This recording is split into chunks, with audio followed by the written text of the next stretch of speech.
Hello guys, welcome back to my channel. This is Kirill, your justice analyst from Belarus living in Germany. I'm back to talk about the potential results of Eurovision 2026. Unfortunately, this video comes slightly later than I have anticipated. I also couldn't attend any pre-parties in person this year due to quite serious back issues, but now I'm feeling better and I'm glad that we can talk about Eurovision 2026. The rehearsals are just about to kick in, so we need to talk about the potential results before the rehearsals, meaning based on the performances from the national selections, from the pre-parties, based on the bookmaker odds, and of course based on your preferences, which you have hopefully submitted via the Eurovision scoreboard app. I will go through all 15 acts competing in the first semi-final and give you my estimation of their qualification chances percentage. And afterwards, we will see which 10 countries I see as potential qualifiers from the first semi-final. Let's start with Moldova. What an energetic entry by Satoshi for Moldova this year. So Moldova is one of those countries which usually are slightly off the radar in accordance with the Eurovision fandom, but then surprise us with great results and sometimes massive televoting scores, like with Stop She Stop. This year, however, Satoshi managed to convince everyone he's ranked 6th by the Eurovision fandom, 5th by the bookmakers, and I'm pretty sure that this amazing opening entry will qualify to the final. I will rank his chances to qualify as 95%. I just cannot see how the massive European televote will not support this addictive and energetic entry, praising their home country, Moldova. Of course, being first in the running order is not necessarily the best spot, but I think it's a perfect entry to open the contest, to set the tone to this positive, just good mood vibe, which will ensure that Moldova is flying directly to the grand final. Another very strong entry of the semi-final, of course, comes from Sweden, My System by Felicia. We have already seen her amazing performance from Melodifestivalen. We know that the Swedish delegation usually doesn't change that much. With that performance, I can only rank her chances to qualify as 100%. I'm sure she will appeal both to the televoters and to the juries, will do very well and might be even a big contender to win the semi-final. The running order number 2 is of course a bit unfortunate, but I think maybe the producers just gave it to her to prove that even from slot number 2 you can easily qualify to the final and maybe even win your semi-final.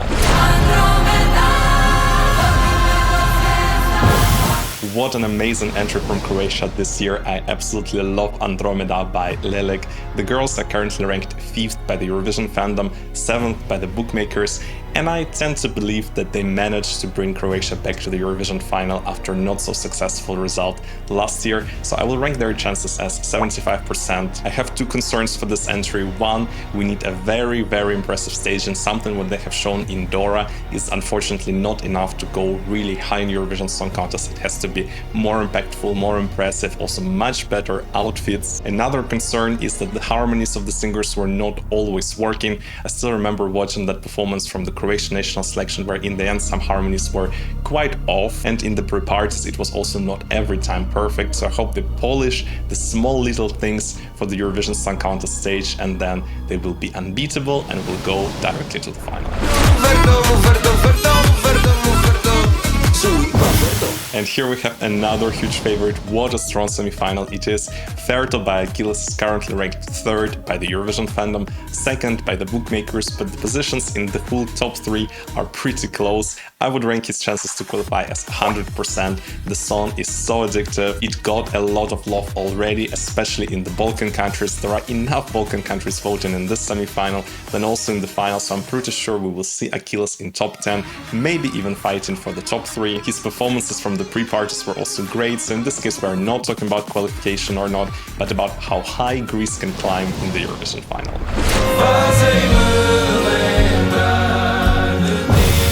Such a sincere and touching entry from Portugal this year by Bandidos to Cante, with this true Portuguese saudade feel to it. The song didn't really receive much love in the Eurovision fandom community and so didn't really do the Portuguese entries much in the past. They're currently ranked 13th in the Eurovision scoreboard app. They're also ranked a bit reserved 11th by the bookmakers. I, however, am pretty sure that Portugal is definitely giving us something what will captivate so many people. And have you noticed how different this entry entry is in comparison to the first 4 performing in the semi-final. It truly stands out and stands out in a beautiful, authentic and touching way. I'm sure the guys will conquer many European hearts. I'm ranking their chances as 80% to qualify. I think bookmakers are kind of sleeping on this. The fandom just generally doesn't feel Portuguese entries so much, so I see their chances as quite solid, but we haven't seen, of course, the final stage, and the performance at Festival de Canção was a little bit simple. I hope they will elevate it, but Portugal has proven it year after year that they know what the Eurovision audience needs, and I hope that this year they will also easily qualify to the Eurovision final. What a comeback of our Junior Eurovision Song Contest 2008 contestants, Bzikebi. The song is again totally crazy. It's again written by the same composer who writes almost all Georgian entries for the Junior Eurovision Song Contest, including their 2008 song Bz. As you know, when Georgia tried the same formula, so send in the Junior Eurovision Song Contest winner with a song written by the same composer. It was of course Quiero with an amazing entry Echo. It didn't manage to conquer European audience, so I hope this year Bzikebi have some aces hidden right down their sleeve. They will convince us with their live performance, but at this point of time, knowing how unpredictable Georgian entries in Eurovision are and how generally they are ranked pretty low, I would rank their chances as 45%. I think it's a good entry. The guys seem to be very charismatic, but we also have a lot of up-tempo entries in this semi-final. Right before Portugal, we had Greece, which is very much fighting for the same audience, and I don't think the Georgian entry is the strongest among them. On Replay is ranked, however, 7th by the Eurovision fandom and 10th by the bookmakers, so they definitely still have a chance. I'm just not so sure that Georgia is this type of country which can pull out amazing staging which will help these guys to qualify. Plus, it's not really helping that right after Georgia, Italy, our automatic finalist, is performing, which I think will be one of the big contenders this year to finish very high. I think the audience will just forget about Georgian entry when they watch the Italian one, so I think this kind of neighbor is not really helping Georgia in this case.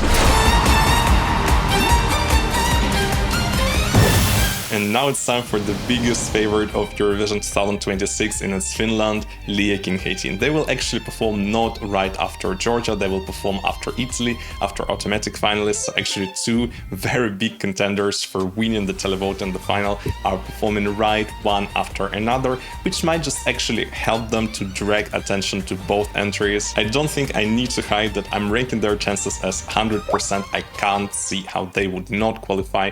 They're of course ranked first by the Eurovision fandom and by the bookmakers. The main concern I have with this entry are actually the vocals of Pete. At some of the pre-parties he was not really performing so well, especially in Amsterdam. You can definitely check that live performance somewhere in internet. He couldn't really hit many of the notes. I hope he was just sick or something like that, and nothing similar will happen on the Eurovision Song Contest stage.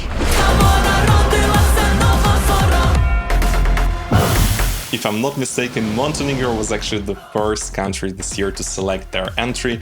You could say why choosing it so early, but actually they had a lot of months to work on their entry. They released an amazing revamp somewhere in the beginning of March, which definitely elevated the song. Tamara is a big fan favorite. She's ranked 4th by the Eurovision fandom, while the bookmakers are definitely much more reserved, ranking her 9th.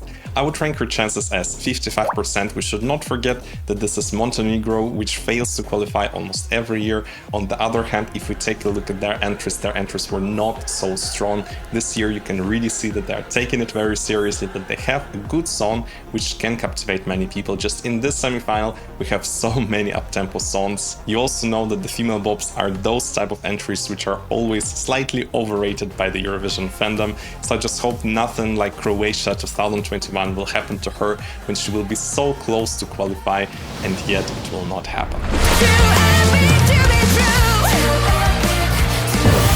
I personally absolutely love this entry. It's such an addictive, light, female pop rock entry. Yes, their 2005 entry Cool Vibes was stronger. For me, this is one of the best Eurovision Song Contest songs ever. Nevertheless, it's a great comeback. The girls are not really so liked in the Eurovision fandom. They're ranked 15th, so last. They're also ranked 13th by the bookmakers. I would rank their chances at this point of time as 30%. Initially, I wanted to put them lower to something like 15%, but maybe you have noticed in the last 1 or 1.5 weeks, their chances to qualify in accordance with the bookmaker odds started to rise very, very quickly. They're actually not so far when it comes to the coefficient from qualifying, so I think maybe bookmakers got some insider information about their stage and maybe it will be something amazing and maybe we will actually see Estonia in the Eurovision final. So that's why 30%, let's just wait for the rehearsals and I just keep my fingers crossed that they have something super special for us. Right before our next automatic finalist, Germany, will be the performance of Israel. At this point of time, Noam Bettan with Michelle is ranked 11th by the Eurovision fandom, but I think we know the reasons, and he's ranked 4th by the bookmakers. I think I can easily rank his chances to qualify as 95%.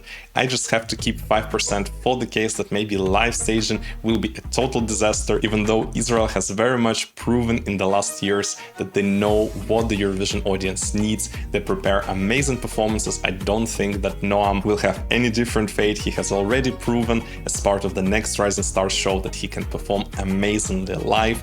So I'm definitely seeing Israel as a very big contender for top 5 this year, and I think qualification is out of question, but just this safety buffer of 5% I have to keep. Also, the positioning in the running order after Estonia, before Germany, so kind of between two slightly weaker entries is definitely helping this one out. It sounds so modern, so current, while the other two nearby are kind of sounding a little bit more dated.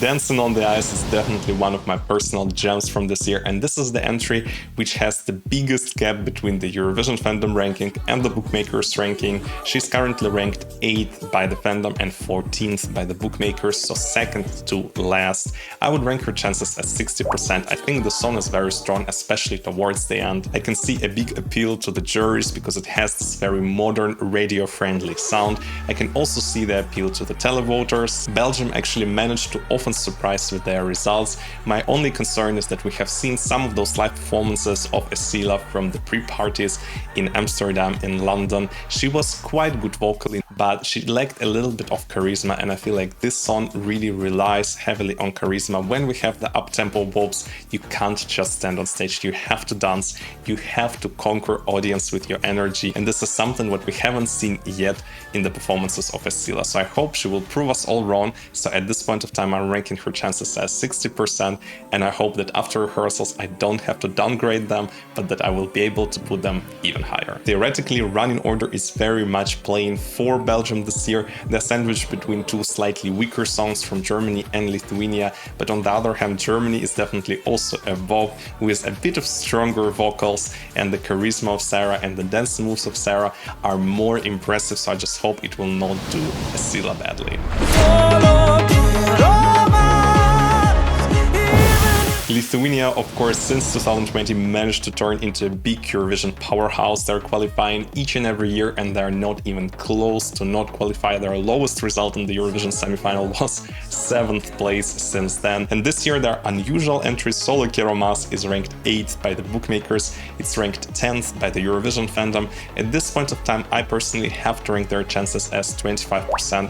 I have seen some of the live performances from the pre-parties, and vocally it wasn't really that great. Also, the performance even from the Lithuanian selection, I thought the vocals sounded too much forced, so I don't really think that the juries will support this entry that much. And even though historically there was a lot of support from the televoters towards Lithuanian entries, we also had a lot of cases when the televoters were not backing Lithuania that much, when the entries were a little bit more on a weird side. For example, Reign of Revolution, Attention, Snowman's in the Night, so we had some entries which didn't do so well, and at this point of time, without seeing the final product, I tend to believe that Sólo quiero has higher chances to join those rather than qualify to the final. What a duo and what a comeback of our Eurovision superstar Senhit, who has been now chosen for the 4th time to represent San Marino in the Eurovision Song Contest. The previous 3 times it was, however, chosen internally. In 2020 she couldn't even go to Eurovision because it was cancelled.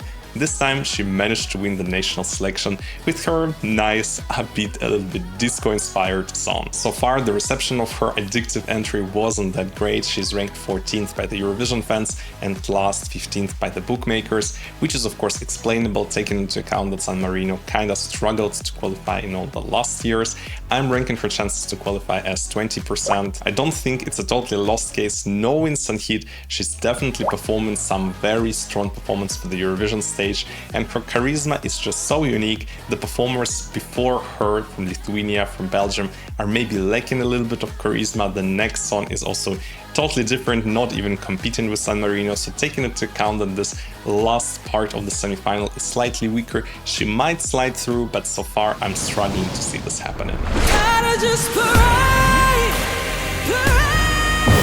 And after 3 entries with questionable chances and also sometimes questionable vocals, we're getting Poland, which is absolutely smashing it, at least vocally. Alicia is back 6 years after she was actually chosen to represent Poland in Eurovision, but then Eurovision was cancelled and she wasn't chosen again. And this time in a completely different genre, a mix of R&B, gospel, rap and pop. So not really the combination which we have seen in Eurovision Song Contest, so we can't really set the benchmark and say how well she can do in Eurovision Song Contest this year, but I tend to believe that she might struggle a little bit. I'm ranking her chances as 35%. I think the song is missing some hook, so something what would stay in minds of the listeners. However, we had, of course, in 2012 the case with Albania, which didn't really have a proper hook either, but the vocal performance was just so impressive that she managed to bring the best result ever to Albanian Eurovision Song Contest. She's ranked 12th by the Eurovision fandom, 12th by the bookmakers, so everyone kind of agrees that she's somewhere close to qualify, but might just have not enough for that. My main concern with the song is that when the second verse starts, it feels like the song goes a few steps back, which might definitely lose some listeners, and then in the end it's shining again. So I really keep the fingers crossed for Alicia, but so far I cannot rank her chances higher than that.